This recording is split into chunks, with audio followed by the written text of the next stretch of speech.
Olá, Lorena, boa noite, seja bem-vinda.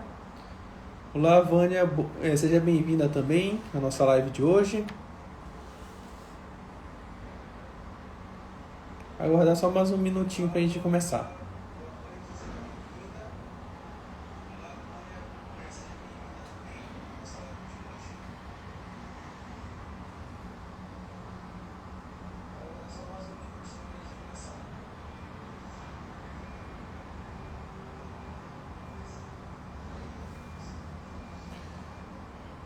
A live de hoje a gente vai falar sobre a resolução do Conselho Federal de Medicina número 2294, que foi publicada no dia 15 de junho desse ano. E ela reza a alguns preceitos éticos relacionados à gestação in vitro. Eu vou ler a resolução por inteiro para que a gente não deixe passar absolutamente nada relativo ao que vai mudar por enquanto não vai ser alterada essa resolução, pessoas que irão passar por tratamento de reprodução. Oi, Nazaré, boa noite, seja bem-vinda. A resolução, ela começa falando sobre a parte de reprodução assistida. A primeira alteração que eles falam é da idade máxima para mulheres que vão fazer fertilização in vitro. A idade máxima será 50 anos, ou seja, mulheres que acima de 50 anos não poderão ser submetidas à fertilização in vitro. Salvo algumas exceções, com base nos critérios técnicos e científicos fundamentados pelo médico de reprodução, principalmente com questão de comorbidades. A gente tem que lembrar que quanto maior a idade da mulher, maior a chance de ter problemas durante a gestação. Outra questão o termo de consentimento livre esclarecido deverá ser submetido em todos os pacientes relativos à reprodução assistida.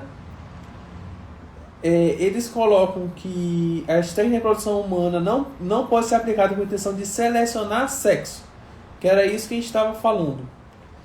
Mais tarde eu vou comentar um pouquinho o que muda no laboratório de teste genético em embriões. Olá, Elane, seja bem-vinda à nossa live.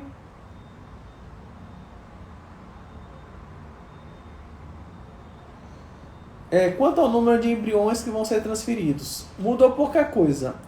Mulheres com até 37 anos, até 2 embriões. Mulheres com mais de 37 anos, 3 embriões. O que antigamente eles autorizavam até 4 embriões para serem transferidos. Oi, Aline, tudo bem? Seja bem-vinda aqui à nossa live. Cá, também seja bem-vinda. Outra mudança na resolução é quanto ao número máximo de embriões a ser transferidos pós-teste genético. A tendência internacional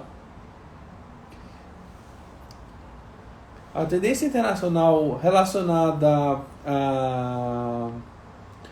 à transferência de embriões pós-teste genético é que seja feita a transferência de embrião único.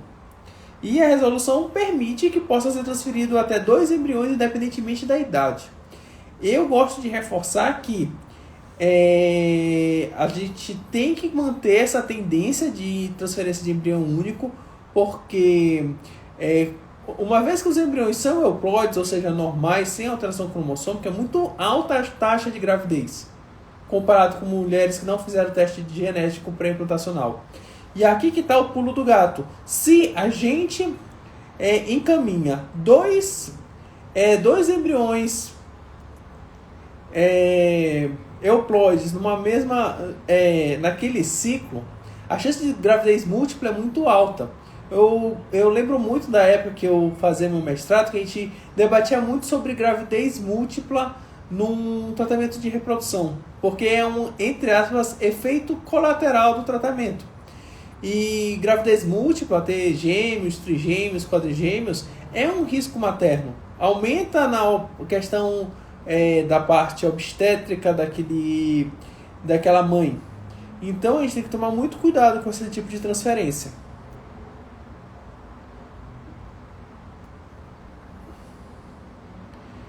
Uma coisa muito interessante que entrou também é que, em caso de gravidez múltipla, é proibida a utilização de redução embrionária.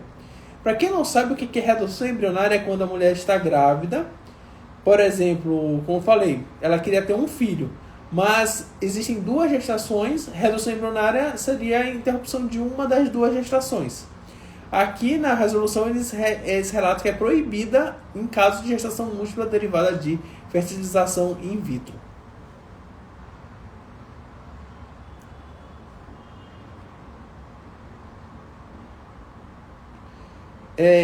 Sobre que tipo de paciente?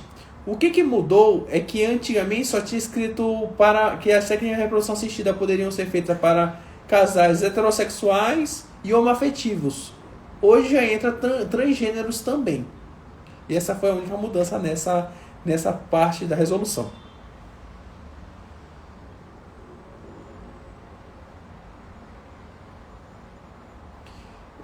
Em casais homoafetivos femininos, onde há duas mulheres, é possível fazer o que eles chamam de gestação compartilhada. O que é isso? Utilizar o óvulo de uma das parceiras para gerar a gravidez na outra parceira. Isso não há nenhum empecilho.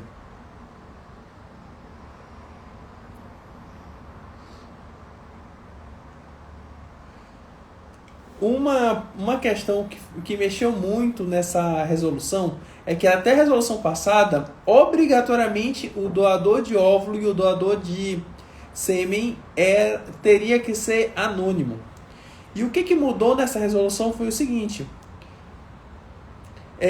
os doadores não devem conhecer a identidade do receptor e vice-versa, ou seja, não é possível saber essa informação. Em bancos internacionais, para os Estados Unidos, existe uma cláusula que se a criança atingir 18 anos, ela pode contactar o doador, mas aqui no Brasil isso é proibido, exceto doação de gametas para parente em 4º grau. Eu acredito que essas situações vão mexer muito com a questão familiar e também jurídica, porque pensa na seguinte situação: temos um casal onde o homem ele tem azospermia, por exemplo, oligospermia grave, ou seja, problema seminal masculino. E a partir desse momento, o que acontece? Ele usar o sêmen do irmão para inseminar a esposa. Olha o tanto de complicações familiares que isso pode acontecer. Mas a gente tem que lembrar que, se de acordo com a resolução atual, isso é possível, até parente em 4º grau. Por exemplo, uma mulher que tem falência ovariana precoce, com 35 anos ela parou de ovular e não tem mais óvulo disponível, usar o óvulo da irmã, da prima, da tia, é possível a partir dessa nova resolução. Mas, como eu falei, tem um monte de questões familiares que a gente deveria tomar muito cuidado quando a gente utiliza gametas de parentes, principalmente. Isso era proibido na outra resolução. O limite para doação de gameta é 37 anos para a mulher e 45 anos para o homem. 37 anos, a gente vai, mais tarde eu vou falar um pouquinho sobre gravidez, sobre doação de óvulo. As clínicas já tinham essa pré-seleção da idade, mas agora já existe estipulado que é 37 anos.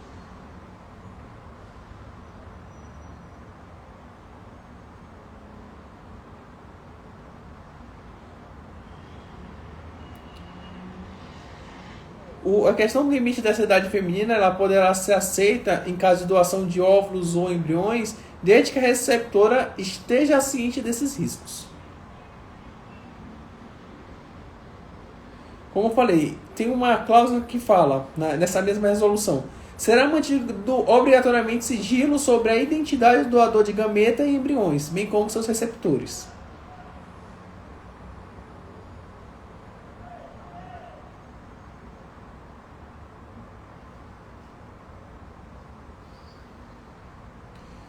Uma situação que aconteceu.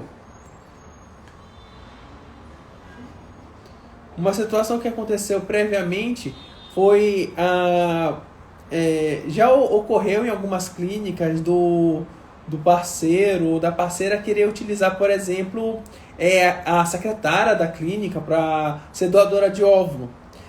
Tem uma parte na resolução que eles falam que é proibido a doação de pessoas funcionárias das clínicas. Ou seja, esse tipo de prática não é permitida.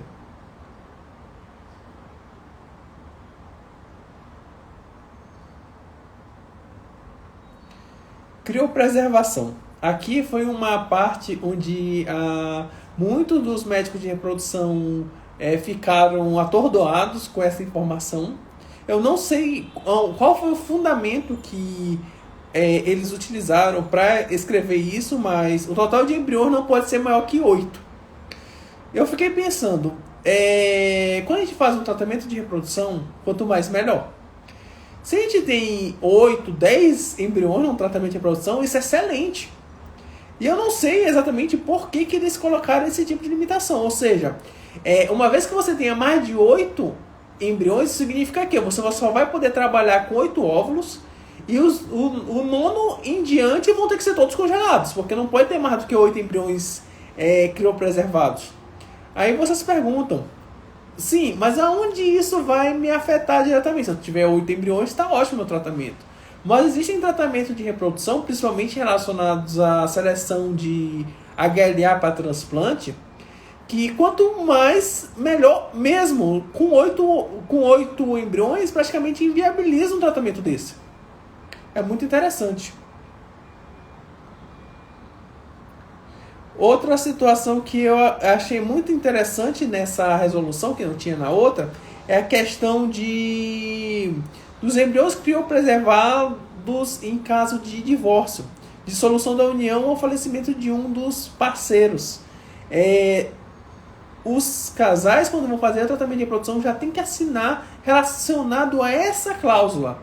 Porque, realmente, eu me lembro na época que eu fazia meu mestrado em reprodução, que houve um casal onde a mulher tinha 3 embriões. Só que ela tinha acabado o relacionamento com o marido que era pai desses embriões. E o marido atual, ela não tem mais óvulo disponível para um novo tratamento. Porque ela fez ovarectomia, ela tirou os ovários. E aí, do ponto de vista ético, o que a gente faz numa situação dessa? Essa cláusula dessa parte da resolução foi muito bem explicativa. Eu acredito que foi uma das melhores cláusulas que entrou na parte da questão jurídica relacionada a principalmente questão de divórcio. Claro que ninguém vai fazer um tratamento de reprodução pensando nisso, mas são situações que, como já aconteceu no exterior, do embrião processar a mãe porque nunca foi implantado. É até cômico a história que eles falam de uma atriz muito famosa que aconteceu isso. Vamos lá, agora entrando em genética. Diagnóstico genético pré-implantacional de embriões. O que eles falam nessa cláusula relacionada à reprodução assistida? A primeira quando a gente pega um laudo de teste genético pré-implantacional antes dessa resolução, você tinha escrito assim: euploide XY, euploide XX, ou seja, eu sabia o sexo se era XY homem e XX mulher. E 46 cromossomos, ou seja, eu já sabia previamente qual era o sexo de cada um dos embriões. Mas a partir dessa resolução, isso não vai ser mais permitido. Inclusive, eu recebi de um dos laboratórios comerciais que fazem como é que mudou o laudo de alguém que fez teste genético pré-implantacional. E agora só vão dizer simplesmente euploide, aneuploide e qual é o cromossomo alterado. Se o cromossomo alterado for o X ou o Y, o que acontece? A gente tem que lembrar da seguinte situação. Doenças ligadas ao sexo, por exemplo, microdeleção do cromossomo Y, distrofia muscular de Duchenne, X frágil, são condições que o sexo influencia. Então, essas condições vai vir um laudo do sexo, porque isso é importante na decisão de qual embrião transferir. Aqui a gente volta para falar uma situação muito interessante, que é a utilização do PGTA, do teste genético pré-implantacional para aneuploidias. O principal objetivo desse teste é prevenção de alteração cromossômica, não a escolha de sexo. Claro que existem lugares que usavam com esse... Claro, além de saber que seu filho não vai ter alteração cromossômica, por exemplo, síndrome de Down, síndrome de Edwards, você ia também saber o sexo da criança. Me perguntaram, e se eu só tiver um embrião, eu posso saber o sexo? A resposta é não. A resolução foi muito clara quanto a isso. Por quê? Existem, infelizmente, alguns casais que optam por um sexo ou pelo outro da criança. E se elas não têm o sexo desejado, elas fazem outra FIV. Eles partem para outro ciclo. Isso é muito interessante. Eu tive um caso que tinham 2 embriões. Era uma feminino normal e um masculino alterado. Chegaram a transferir um embrião masculino alterado porque a mãe queria menino. Agora esse tipo de situação não vai mais ocorrer. Outra questão é voltada para a seleção de HLA. Eles reforçam a necessidade e a importância do uso desse tipo de técnica para transplante de medula óssea. A gente defende que é um jeito curativo para as doenças, por exemplo, anemia falciforme e talassemia, além, claro, de alguns casos de leucemia. É muito improvável que nos bancos de dados relacionados a banco de medula tenha um doador compatível. Então é uma possibilidade para a gente poder curar aquela criança e, claro, ter um bebê saudável sem nenhum tipo de alteração.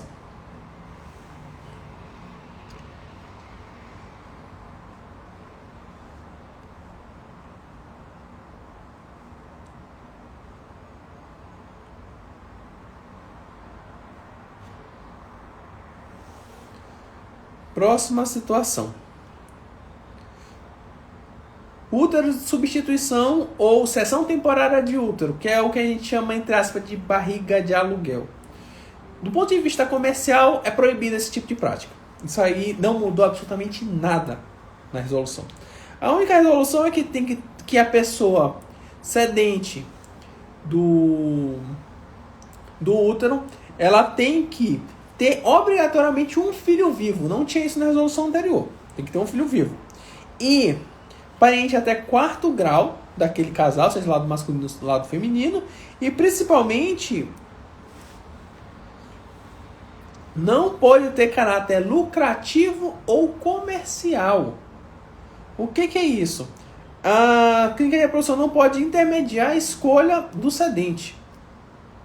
Ou seja, não pode haver nenhum vínculo comercial, que é o que acontece no exterior. Principalmente na Índia, alguns países do leste europeu e Estados Unidos.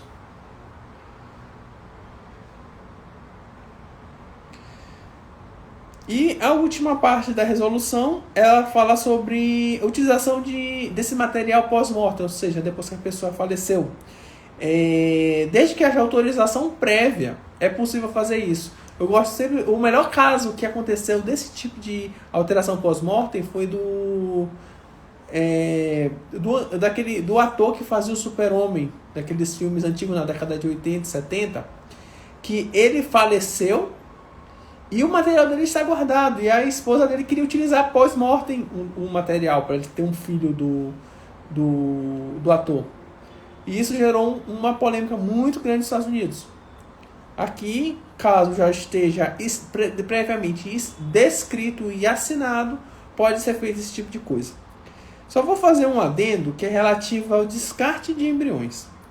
É um tema muito delicado, normalmente as pessoas não gostam de conversar sobre isso, mas o que mudou no descarte de embrião era, antigamente, embrião com 3 anos poderia ser doado para pesquisa, embrião com 5 anos poderia ser descartado sem nenhum comemorativo. Hoje, com essa resolução, embrião a partir dos 3 anos pode ser descartado. Um embrião que já está previamente alterado do ponto de vista cromossômico ou algum teste genético que mostra que o embrião é alterado, já pode ser descartado automaticamente. E os embriões que restarem do tratamento tem que ser solicitada uma ação judicial para poder serem descartados. Eu achei uma situação um pouco peculiar. Pedir autorização judicial para poder descartar os embriões por conta de uma série de fatores. Um deles é aquele dilema que a gente tem, que cada região do país tem uma concepção diferente sobre esses aspectos de embrião. E a gente tem que tomar muito cuidado. Existem lugares que são extremamente conservadores e vão dar negativo para todas as associações desse tipo.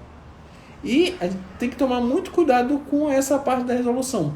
Claro, as sociedades brasileiras de reprodução humana e reprodução assistida, eles estão entrando em contato com o CFM para rever essa resolução. Mas aqui eu gostaria de fazer tipo um resumo sobre o que mudou, o que poderia ser acrescentado, e principalmente voltado à parte do teste genético para embriões, que mudou o fato de não ter nenhuma informação relativa ao sexo do bebê.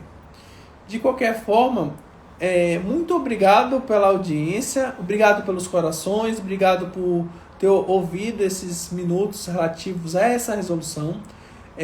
Possivelmente nos próximos meses pode ser que saia uma nova ou corrobore, confirmando essa resolução que saiu agora, dia 15 de junho. Muito obrigado a todos, tenham todos uma boa noite. Tchau.